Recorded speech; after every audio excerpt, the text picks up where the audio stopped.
అందులో ఒక గ్రామం పర్వతాపురం గ్రామం.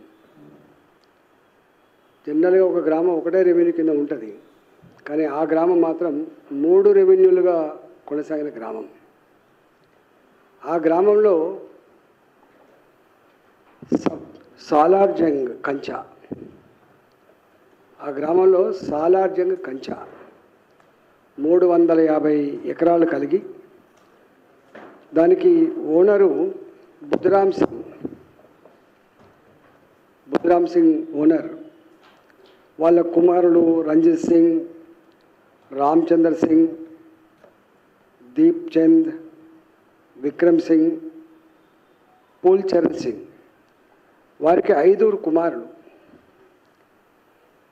ఆ 350 ఎకరాల సాలార్జంగ్ కంచకు మ్యాప్ లేదు, సర్వే నెంబర్ కూడా లేదు. వాస్తవం వాళ్ళు 85 నుంచి అమ్ముకుంటూ వచ్చింది. ఇక 20,000కో 10,000కో ఎకరం చొప్పున అమ్ముకుంటూ వచ్చిండ్రు. ఈ 85 నుంచి అమ్ముకుంటూ వచ్చేటువంటి ల్యాండ్లకి ప్రధానంగా కొనుగోలు చేసిన వాళ్ళు ఎవరంటే సత్యనారాయణపురం కాలనీ. ఇప్పుడు శశిధర్ రెడ్డి గారు అయితే అంటుండ్రు, మొట్టమొదలు కొన్నట్టిన సత్యనారాయణపురం కాలనీ పేట 90 ఎకరాలు కొన్నారు వాళ్ళు, 90 acres. ఆ తదుపరి సాయి ప్రియా ఎన్క్లేవ్ 100 ఎకరాలు. ఆ భూమిని కొన్నవాళ్ళు శశిధర్ రెడ్డి గారు, సుఖేందర్ రెడ్డి గారు. ఇప్పుడు వాళ్ళిద్దరూ కాంగ్రెస్ పార్టీ నాయకులు కూడా కొనసాగుతున్నారు. అదేవిధంగా సాయి ఐశ్వర్య 80 ఎకరాలు. ఇట్లా 350 ఎకరాల భూమిని వాళ్ళు అమ్మడం జరిగింది. ఆ తదుపరి ఇదంతా అమ్ముడుపోయిన తర్వాత ఈ భూమికి 2002లో మ్యాప్ కానీ సర్వే నెంబర్ కానీ ఫిక్స్ అయింది. దీనికి ఎక్కడ కూడా ల్యాండ్ సీలింగ్ ప్రకారంగా ఏ పార్ట్లో ల్యాండ్ సీలింగ్ ఉంది, ఏ పార్ట్ ఏ సర్వే నెంబర్ ఉంది అనేది ఎక్కడ ఫిక్స్ లేదు. దీంట్లో సాయి ప్రియా అపార్ట్మెంట్స్, సాయి ప్రియా ఎన్నికలకు సంబంధించింది అంత పేదలు.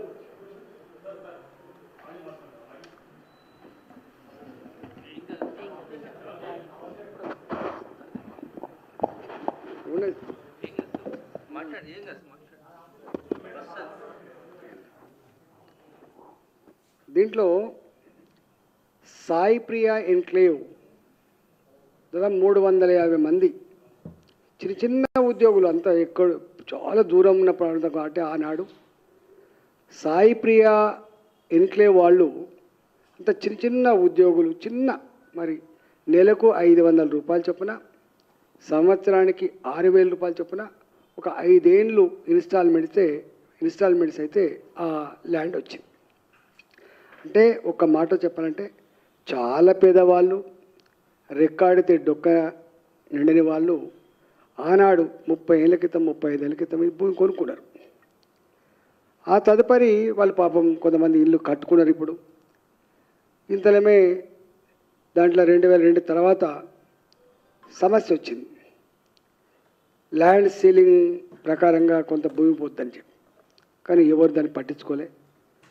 ఇవాళ ఆ సాయి ప్రియా ఎన్క్లేవ్ మొన్న కాంగ్రెస్ పార్టీ వచ్చిన తర్వాత వాళ్ళకు అన్ని పర్మిషన్ ఉండగా కూడా వాళ్ళు కొనుక్కున్నటువంటి భూమిని అకారణంగా కట్టుకున్న ఇళ్ళను కూల్చేసారు. అడిగే నాదులు లేడు.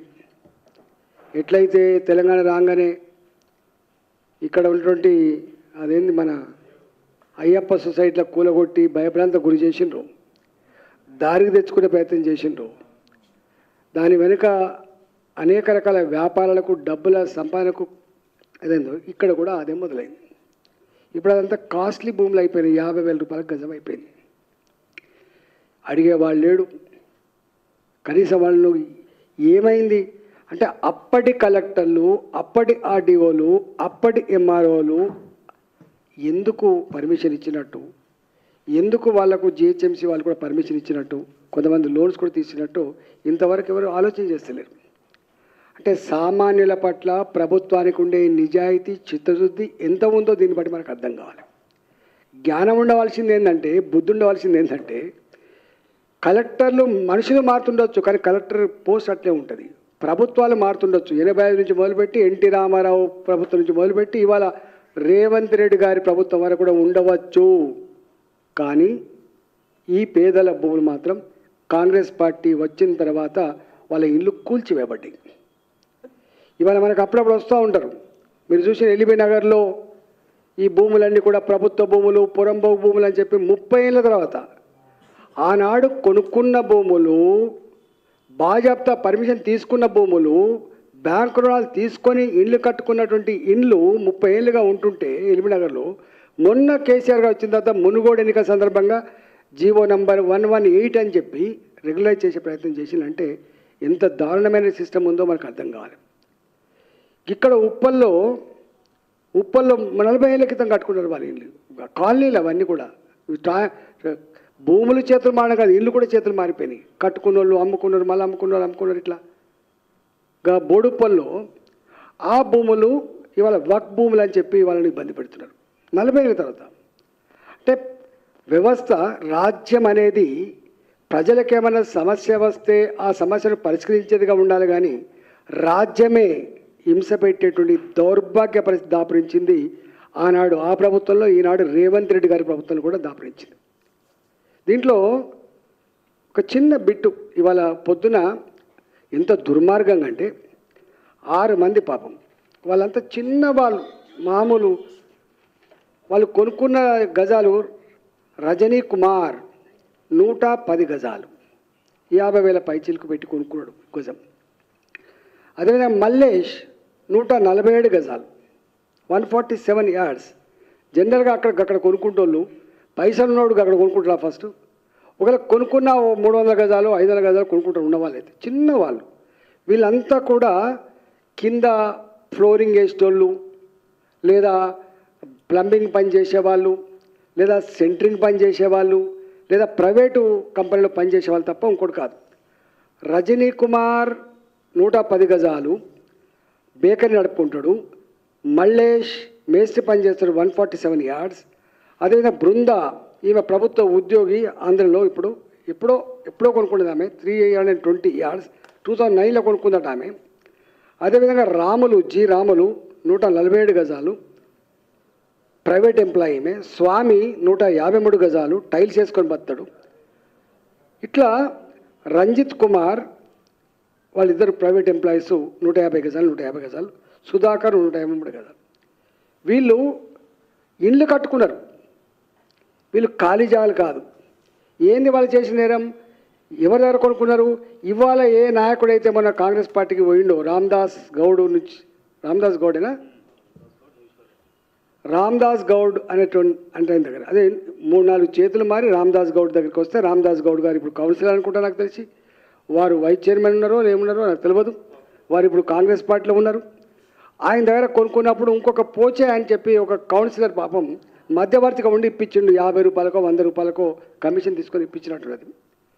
ఇవాళ ఈ పోచయ్య కాంగ్రెస్ పార్టీకి రావట్లే అని చెప్పి, రామ్దాస్ ఏమో పోయిండు, సరెండర్ అయిపోయింది. ఈయన కాంగ్రెస్ పార్టీకి రావట్లే అని చెప్పి ఈ 2054 గజాల జాగాలో ఎవరైతే అమ్ముకున్నారో, అమ్ముకుంటే కట్టుకునే ఇల్లు ఉండేవో పాపం పేదవాళ్ళు మొత్తం కూలగొట్టింది. నేను ఎంపీగా అయిన తర్వాత వెంటనే చెప్పిన, పేదోళ్ళ ఇళ్ళకు జోలికి పోకండి, మీరు అంటే నోటీస్ ఇవ్వండి అని చెప్పి. అంటే మీకు ఆ కాగితాలు కూడా ఇస్తా, దీనికి జిహెచ్ఎంసీ పర్మిషన్ ఉన్నది. వీటన్నిటికీ కొనుక్కున్నారు, రిజిస్ట్రేషన్ చేసుకున్నారు, బ్యాంకుల రుణం తీసుకున్నారు, తర్వాత మొత్తం అందరి పర్మిషన్ వచ్చింది. ఒక్క కాగితం కూడా దీంట్లో పొల్లుపోకుండా ఉన్నది. మరి బుద్ధి ఉండవలసింది ఆ కూలగొట్టే ఎంఆర్ఓకి ఉండాల్సిన బుద్ధి, ఆయన ఆర్డర్ చేసిన ఆర్డీఓకి ఉండాల్సిన బుద్ధి, ఆ పైన ఉన్నటువంటి కలెక్టర్కి ఉండాల్సినటువంటి జ్ఞానం ఎక్కడ పోయిందని చెప్పి అడుగుతున్నాను.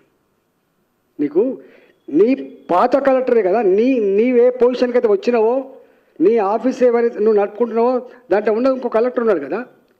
ఇవాళ ఈ గంజా అమ్మటోళ్ళను కంట్రోల్ చేసే తెలివిలేదు వీళ్ళకు, గుడంబ అమ్మటోళ్ళకు తెలివిలేదు, దొంగలను కంట్రోల్ చేసి తెలివిలేదు, కానీ 200 మంది పోలీసులు మాత్రం పంపించారు.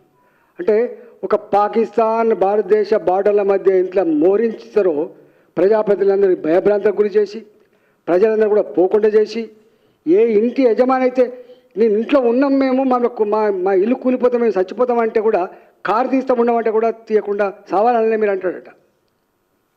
ఇవాళ అక్కడ ఈ ఉదయం 5 గంటలకు దొంగల్లాగా మొత్తం పోలీసు వాళ్ళను సెక్యూరిటీగా పెట్టుకొని ఎంఆర్ఓ స్వయంగా నాయకత్వం వహించి వాళ్ళు కట్టుకున్నటువంటి ఇళ్లను కూల్చేసారు. ఇది రేవంత్ రెడ్డి గారి ప్రభుత్వం పేదల పట్ల అవలంబిస్తున్న తీరిది.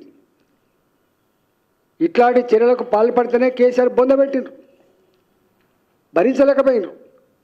కాంగ్రెస్ పార్టీ కష్టపడి ఒళ్ళు వంచి అధికారం రాలే.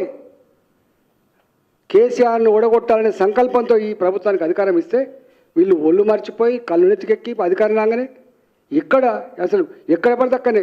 దీని వెనుక పెద్ద కుట్ర ఏంటంటే ఇది వాళ్ళకి తెలుసు, అక్కడ లోకల్గా ఉన్నటువంటి నాయకులకు వీళ్ళని కదిలిస్తే వీళ్ళు భయపడతారు. ఇప్పుడు అయ్యప్ప సొసైటీలో కదిలిచ్చి ఏం జరిగిందో ఇక్కడ కూడా 350 ఎకరాలు కాబట్టి, ఆల్రెడీ ఏర్పడ్డ కాలనీలు కాబట్టి, పేదోళ్ళు కాబట్టి, నోరులేనులు కాబట్టి వీళ్ళను భయపడంతకు గురి చేస్తే వీళ్ళకు డబ్బులు ఇండైరెక్ట్గా వస్తున్నటువంటి ఆశతో ఈ పని చేసిండ్రు. నేను అడుగుతున్నా, ఇవాళ మున్సిపల్ అడ్మినిస్ట్రేషన్ కూడా ఇవాళ వారి కిందనే ఉంది. నేను నిన్న కలెక్టర్ ఫోన్ చేసిన, అయ్యా కలెక్టర్ గారు ఏమైనా ఉంటే నేను వస్తా మాట్లాడతా అంటే ఫోన్ ఎత్తాడు. డిప్యూటీ సీఎం గారు ఫోన్ చేసిన ఫోన్ ఎత్తాడు. జిల్లా ఇన్ఛార్జి మంత్రి గారు శ్రీధర్ బాబు గారు ఫోన్ చేసిన ఫోన్ ఎత్తారు. రెవెన్యూ మంత్రి గారు ఫోన్ చేసిన చివరికి ఎత్తిండు, అయ్యో నాకు తెలియదు అంటాడు. మరి తెలియకుండానే అంటే మంత్రులకు రెవెన్యూ మంత్రికి తెలియకుండానే 200 మంది పోలీసులు ఎట్లా పోయినట్టు, ఎట్లా కూలగొట్టినట్టు, గింత సోయి లేకుండా ఎట్లా నడుస్తున్నటువంటి భావన ఇవాళ వ్యక్తం చేస్తున్నాం. అంటే మీకు అధికారం కట్టబెట్టింది తెలంగాణ.